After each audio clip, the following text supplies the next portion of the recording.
വിശ്വാസത്താൽ യേശുവിൻ മക്കൾ തൊട്ടപ്പോ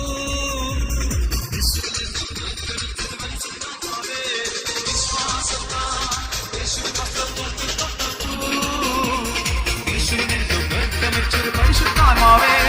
ചങ്ങലയാകും കൈത്താളത്താൽ തുതിക്കുമ്പോൾ ക്ഷണനേരത്തിൽ വിടുവിച്ച് പരിശുദ്ധാത്മാവേ ചങ്ങലയാകും കൈത്താളത്താൽ ഞങ്ങൾ തുതിക്കുമ്പോൾ ക്ഷണനേരത്തിൽ വിടുവിച്ചിടും പരിശുദ്ധാത്മാവേ